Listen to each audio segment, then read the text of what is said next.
ഇനി നമുക്ക് റവ വെച്ചിട്ടൊരു ടീ കേക്ക് റെഡിയാക്കി എടുക്കാം. ഞാൻ എയർ ഫ്രയറിലാണ് റെഡിയാക്കി എടുക്കുന്നത്. അപ്പോൾ ആദ്യം തന്നെ പൊടിച്ച റവയാണ് എടുത്തിട്ടുള്ളത്. 3/4 കപ്പ് മിക്സിയിലിട്ടൊന്ന് പൊടിച്ചെടുത്താൽ മതി.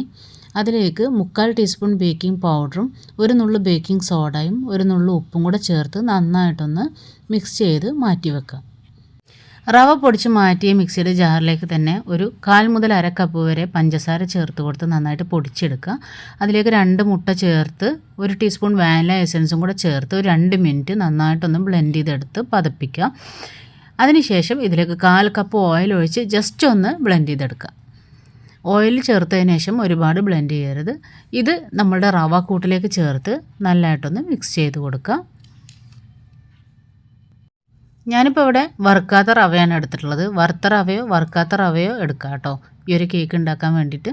അപ്പോൾ അതാ ഈ ഒരു ബാറ്ററിൻ്റെ കൺസിസ്റ്റൻസി എന്ന് പറയുന്നത് ഇതാണ്.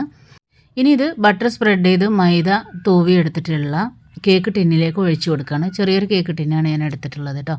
ഇതിലേക്ക് ബാറ്റർ പകുതിയോളം ഒഴിച്ചു കൊടുക്കാം. അപ്പോൾ ഇതിലേക്ക് നമ്മൾ തയ്യാറാക്കിയിട്ടുള്ള ഒരു കൂട്ടെന്ന് പറയുന്നത് കറക്റ്റ് അളവാണ്.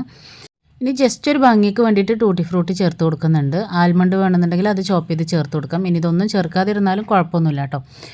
ഇനി ജസ്റ്റ് ഒന്ന് ഉള്ളിലേക്കൊക്കെ നിറങ്ങാൻ വേണ്ടിയിട്ട് ഒരു സ്ക്വയർ വെച്ചിട്ട് നന്നായിട്ടൊന്ന് മിക്സ് ചെയ്ത് കൊടുക്കുന്നുണ്ട്. ഇത് 10 മിനിറ്റ് പ്രീഹീറ്റ് ചെയ്തിട്ടുള്ള എയർ ഫ്രയറാണ്.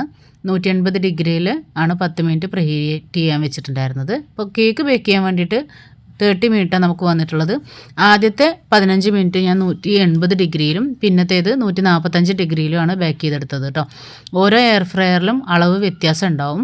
അപ്പോൾ നല്ലതായിട്ട് തന്നെ ബേക്കായി വന്നിട്ടുണ്ട്. മുകൾ ഭാഗം കുറച്ച് പൊങ്ങിയിട്ടുണ്ടായിരുന്നത്, അത് ഞാനൊന്ന് ജസ്റ്റ് കട്ട് ചെയ്ത് മാറ്റിയിട്ടുണ്ട്. അപ്പോൾ ഈ ഒരു മാവ് വെച്ചിട്ട് നിങ്ങൾക്ക് ഗ്യാസ് സ്റ്റോപ്പിലും ചെയ്തെടുക്കാം. ഞാൻ സ്ഥിരമായിട്ട് ഗ്യാസ് സ്റ്റോപ്പിലാണ് ചെയ്തെടുക്കാറ് കേട്ടോ. ഇത്തവണ ഞാൻ എയർ ഫ്രയറിലൊന്ന് ചെയ്ത് നോക്കിയതാണ്. നല്ല പെർഫെക്റ്റ് ആയിട്ട് തന്നെ കിട്ടിയിട്ടുണ്ട്.